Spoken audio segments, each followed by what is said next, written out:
Работилница за репортери 2017 "Разкажи за твоята България" дава възможност на над 60 младежи от 6 общини на запад от София да се впуснат в приключението, наречено журналистика. В рамките на 2 месеца те ще представят богатството на родния си край, култура, природни забележителности, традиции и история. Научете повече за проекта на Еспресо Нюз на страницата във Фейсбук "Работилница за репортери".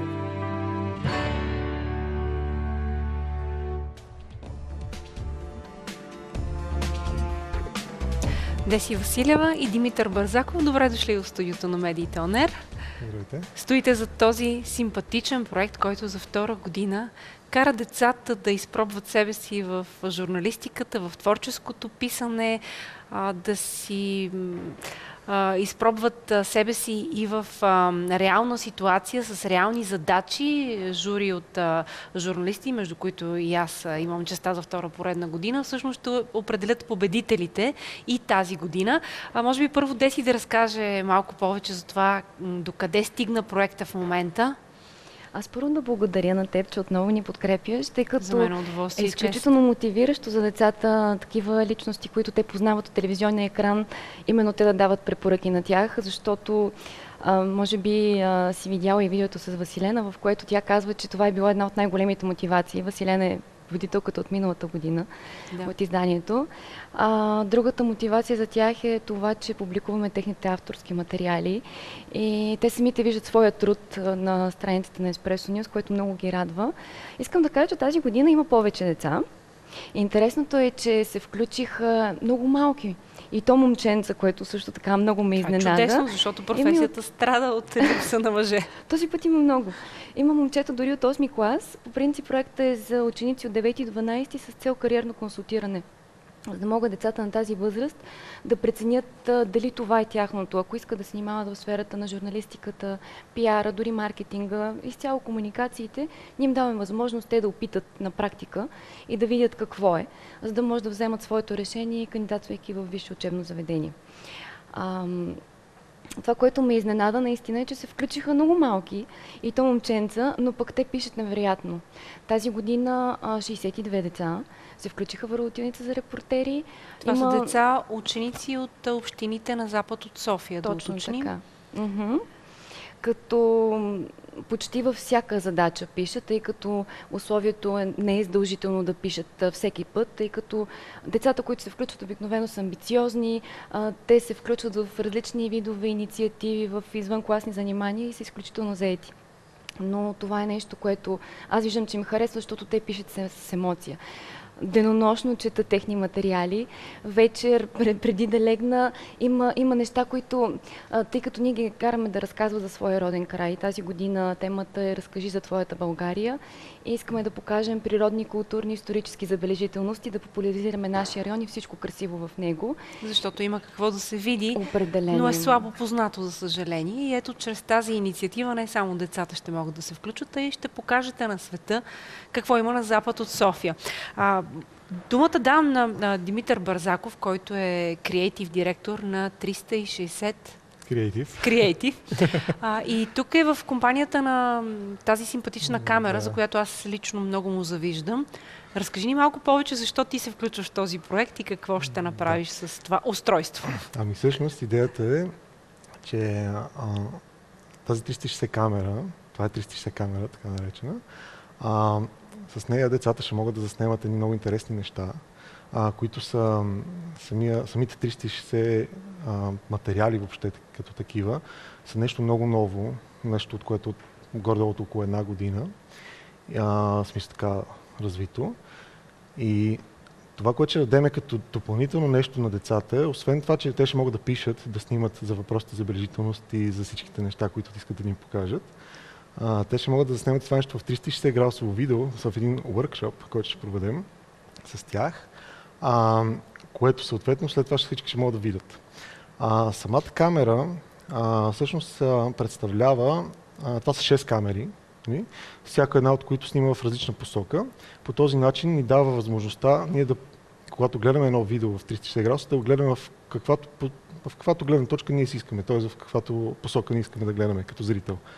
Това дава на зрителите една свобода, всъщност да гледат където пожелаят и това, което децата им показват, всъщност да бъде това, което те самите искат да видят, като се въртат, нали, в тази посока. Тези материали след това ще ги качите в социалните мрежи, в YouTube канали. Да, всъщност отскоро в YouTube и в Facebook има възможност за такива 360 градусови видеа да се качват. Те много се гледат, популярни са. Популярни са, защото са интересни. Сега, има една специфика малко при тях, е, че всъщност те са доста големи като файлове и качеството, когато се гледат, качеството на самия материал не е достатъчно добро, тъй като в интернет знаем, че... Компресират се, да. Да, трябва да се компресират, за да може все пак да са гледаеми. Въпреки това, с тази камера ние ще снимаме с високо качество, с резолюция. Съвсем професионално ще бъде. Да, реално камерата е професионален клас.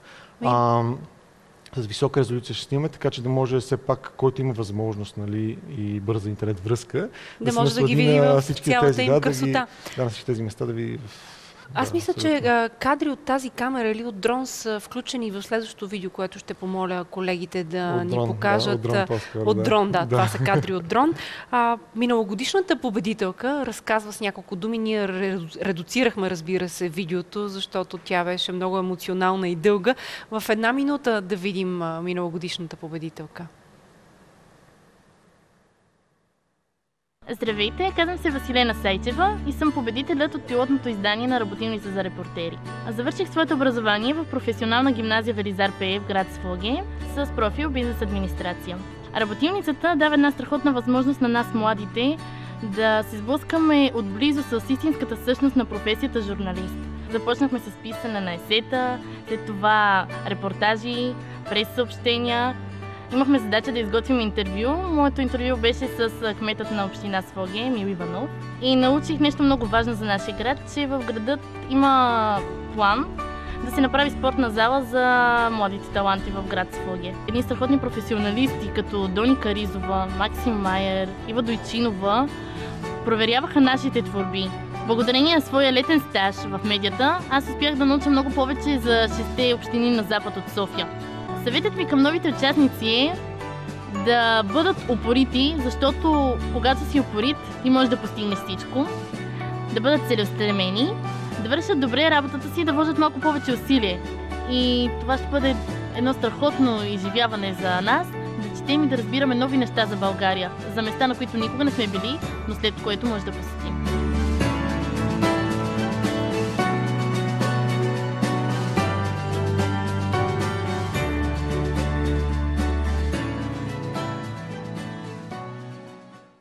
Много вдъхновяваща беше победителката и кадрите от дрона са много красиви. Камерата в момента снима, така че нашите зрители ще могат да видят как сме се справили в ефир 360 градуса. Може би ще видят и неща, които по принцип ние не показваме, което е малко опасно.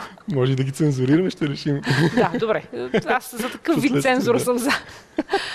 Деси, много вдъхновяващи неща каза миналогодишната победителка. Такива деца дават наистина един стимул да продължим да правим и да развиваме Работилница за репортери, защото те наистина са невероятни.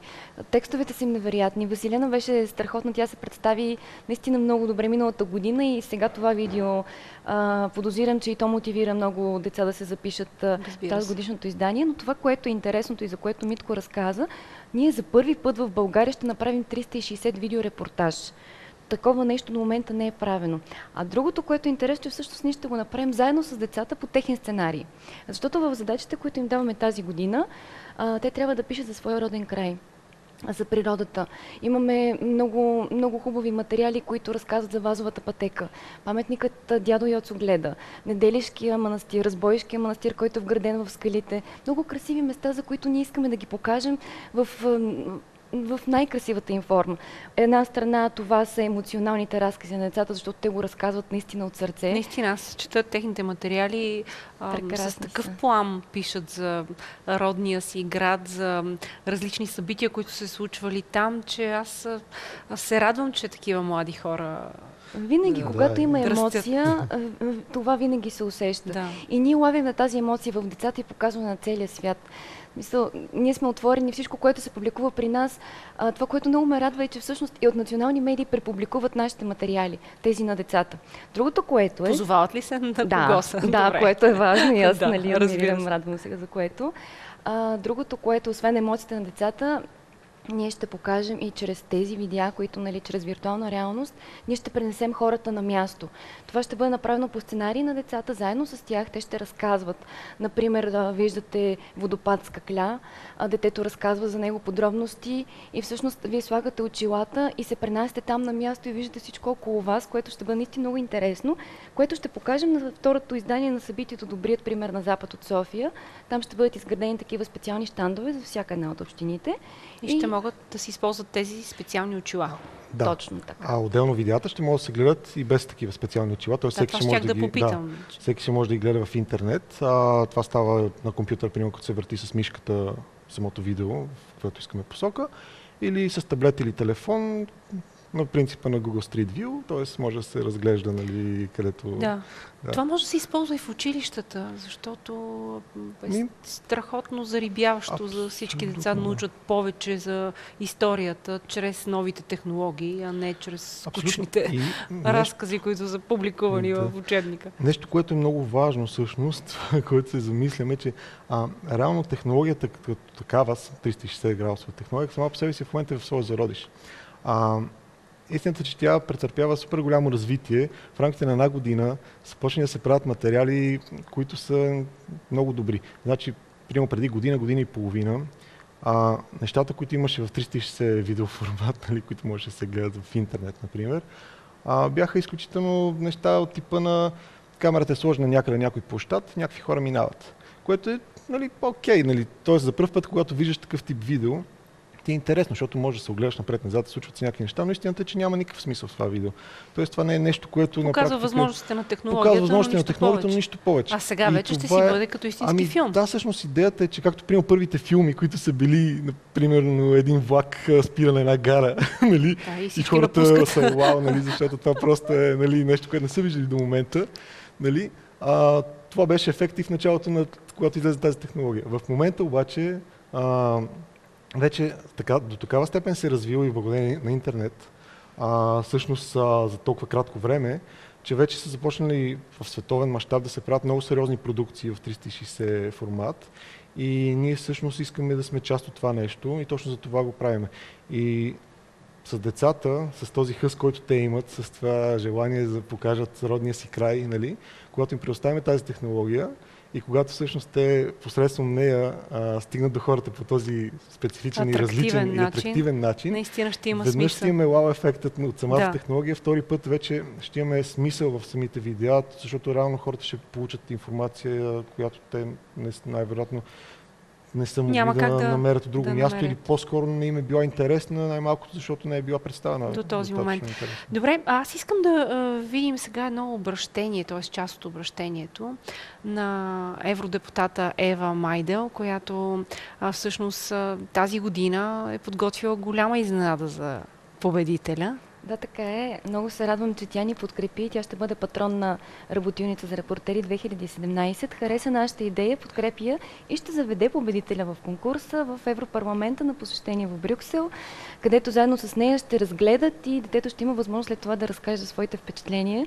Когато казахме на децата, те бяха изключително щастливи, защото освен материални награди, те ще получат тази година и много, много допълнителни. Именно това посещение като изживяване, шофьорски курс от Автошкола Василеви и посещението при теб всъщност в телевизията. Да, ние ще си вземем един стажант от участниците, ще преценим.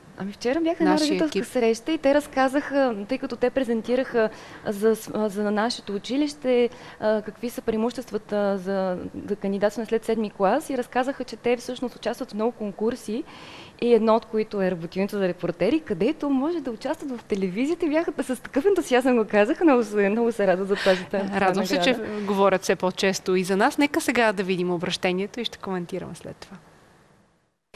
Надявам се, че през вашите проекти ще дадем думата на хора, които трудно я получават. Същевременно ще се радвам да напомним, че една държава може да се развива само ако обществото й е достатъчно креативно, критично, ако задава нужните въпроси и ако намира общи идеи. Имам удоволствието да поканя тазгодишния победител да ни посети в Брюксел, в Европейския парламент, където да се запознае отблизо с работата ми и с функционирането на европейските институции. Така че успех и до скоро! Още веднъж ви поздравявам за тази смислена инициатива и желая всичко най-добро на вас, младите репортери.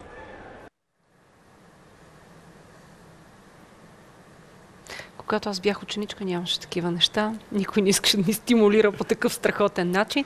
Поздравления! Благодаря. И за вас, че сте успели да привлечете толкова много хора съмишленици към тази кауза.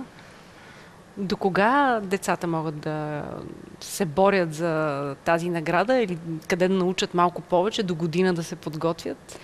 Ами, то е обучение конкурс, трае 2 месеца, вече пишат и ще продължи до края на април, когато ще бъде церемонията по награждаване на победителите. А след това ще продължим да работим с победителите, вече за да направим въпросите workshop обучения с заснемането на 360 видео.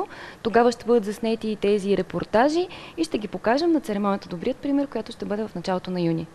Началото на юни, workshop-а, дали мога по някакъв начин аз да получа преференции като жури, да се включа също, да се науча как се работи с много интересно. Тези 6 камери в едно. Трудно е. 6 в едно. Първоначално някой си мисли, просто слагаш някъде и започваш да снимаш, но истината е, че е трудно. Така изглежда. Самото снимане е изключително лесно. Проблем е после в постпродукцията, когато започнеш да събираш вече всичките тези гледни точки в една. И вече тогава започват да излизат различни проблеми. Нали, може да навлезе в технически... Не, защото ще ме загубиш като зрител. Нека изглежда за момента, че е изключително лесно, изключително приятно, нали, каквото е и такова е. И в случая повече хора да могат да започнат да се занимават с това нещо, за да имаме повече неща, които да гледаме в този формат. Той в журналистиката проблема е с постпродукцията, когато имаш много гледни точки, така че благодаря ви за това, че бяхте гости на предаването. Желая ви успехи, с интерес ще последим и разбира се ще покажем и видеята и победителите, както и надявам се да имаме възможност и церемонията да покажем. Стискам палци проекта да има голям успех и все повече хора да се включват, да говорят с такъв плам за децата, за родния край и изобщо за бъдещето, което ни очаква, ако от сега си отгледаме такива деца. Благодаря ви още веднъж. Благодарим. Благодарим.